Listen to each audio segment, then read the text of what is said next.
ঠিক কথা বলছিলাম ফ্র্যাঙ্কফুর্ট থেকে। আমার চারপাশে আকাশের যে নীল আকাশ, সে নীল আকাশ ম্যাগে ছেয়ে গেছে, অর্থাৎ কালো ম্যাগে ঢেকে গেছে আকাশের রং। আকাশের যে সূর্য, সে সূর্যটি ঠিক আজ আলো দিচ্ছে না। জার্মানির পুরো আকাশ জুড়ে যেন কালো মেঘ। সেই কালো মেঘের কথা বলতে গিয়ে আওয়ামী লীগের কথা মনে পড়ে গেল। রিক্ত শূন্য, অর্থাৎ একটা দল এত বছর ক্ষমতা থাকার পরও একটা গুরুত্বপূর্ণ জায়গায় এখন তারা সংস্কারের পরিবর্তে নতুন সংস্করণ তাদের, সেটা হচ্ছে নব্য লীগের পরিবর্তে এখন তারা সংস্কারহীন এক গুজব লীগ, আফসোস লীগ। গতকালকের ভিডিও, নিউ ইয়র্কের কোনো একটি রাস্তায় মাত্র 4 থেকে 5 জন ব্যক্তি তারা স্লোগান দিচ্ছে, এবং আজকে একটা ভাই সে গাড়িতে বসে বসে, অর্থাৎ আমাদের ডক্টর যে ইনুস আছেন তিনি নাকি পিছনের দরজা দিয়ে পালিয়ে গিয়েছে, এবং রাশিয়া, চীনা, ইন্ডিয়া নাকি ওনাকে অবৈধ ঘোষণা করেছে।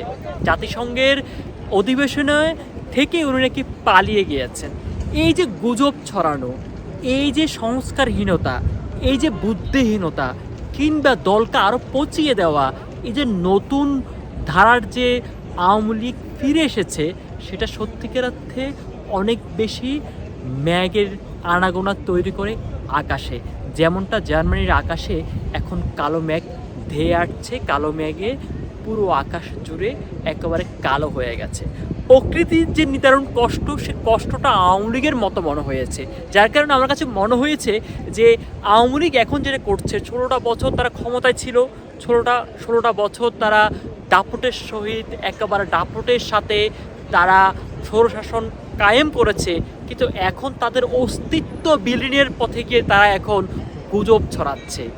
আরে ভাই, 1.5 বছর, গতকালকে সেনাপ্রধান ঘোষণা দিয়েছে 1.5 বছর মধ্যে নির্বাচন দিবে।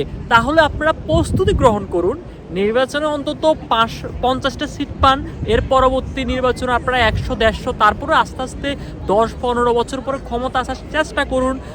বিভিন্ন প্রকার মেধাগুলোকে কালেক্ট করুন এবং বিভিন্ন জায়গায় সংস্কার আনুন, নেতাকর্মীদেরকে উজ্জীবিত করুন, এবং মানুষকে বোঝান যে আওয়ামী লীগ একটি গুরুত্বপূর্ণ দল, এবং আপনাদের কর্মকাণ্ডের মাধ্যমে সেটা বিভিন্ন জায়গায় সেটা প্রতিফলন করুন।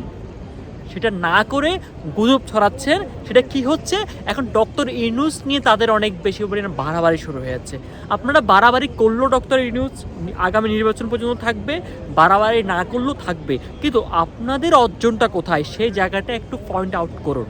আপনারা কীভাবে সংস্কার হবেন, কীভাবে আওয়ামী লীগ আবার নতুন ধারায় ফিরে আসবে, কীভাবে একটি বৃহৎ দল তাদের সর্বনাশার স্রোত থেকে আকাশের কালো মেঘের মতো যে তাদের ঘনীভূত আকাশ, সেই আকাশকে পরিষ্কার একটি সুন্দর রঙিন রঙে আলোকিত করবে, সূর্য উঠবে, নতুন ভোর দেখাবে আওয়ামী লীগ, সেই গণতান্ত্রিক ধারায় ফিরে না এসে তারা গুজব ছড়াচ্ছে। আর একদল গুজবকারী সেগুলো আবার শেয়ার করছে লজ্জাহীন, বেশরম এবং নির্লজ্জের মতো। কতটুকু শুনতে খারাপ লাগলো, এইটাই বাস্তবতা।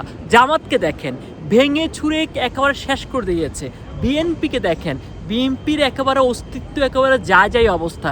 সেখান থেকে বিএনপি খুব সুন্দর করে তারা ইউটার্ন করেছে না, তারা কামব্যাক করেছে না। তো আপনারা কেন পারবেন না? কিন্তু আপনারা যেটা শুরু করেছেন, আপনারা তো একটা বাংলাদেশের এই যে ছাত্র আন্দোলন নিয়ে যে কার্যকলাপগুলো হয়েছে, আপনারা মানুষের ঘৃণা এবং মানুষের অভিশাপই আপনারা অর্জন করেছেন। এখন সেখান থেকে উঠে এসে একটি নতুন ধারা সংস্কারপূর্ণ রাজনীতি করে একটি সুন্দর ধারায় ফিরে আসুন। সেটা না করে আপনারা বিভিন্ন নিউ ইয়র্কের বিভিন্ন রাস্তাতে আপনারা যে বিষয়টা শুরু করেছেন, ডক্টর ইউনূসকে আপনারা দিন দিন বের করে দিচ্ছেন। অর্থাৎ ডক্টর ইউনূস নাকি অবৈধ সরকার।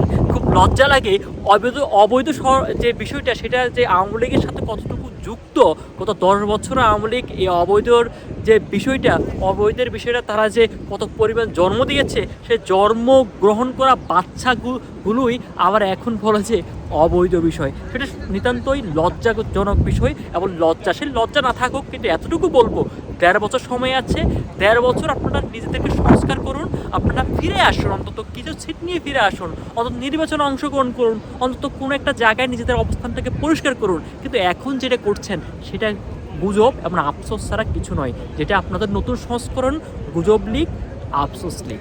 পরামর্শ, মেধাগুলোকে কালেক্ট করুন। বিশেষ করে যখন কোনো দল ক্ষমতায় থাকে না, প্রবাসীরা অনেক বেশি গুরুত্বপূর্ণ ভূমিকা রাখে। প্রবাসী বলতে পিনাকি কিংবা ইলিয়াসের মতো, অর্থাৎ কনক সারোয়ার কিংবা যারা যারা বড় মাপের যে লোকগুলো কাজ করেছে প্রবাস থেকে, তারা অনেক বেশি পরিমাণ মিডিয়াকে অনেক বেশি উজ্জীবিত করে রাখে।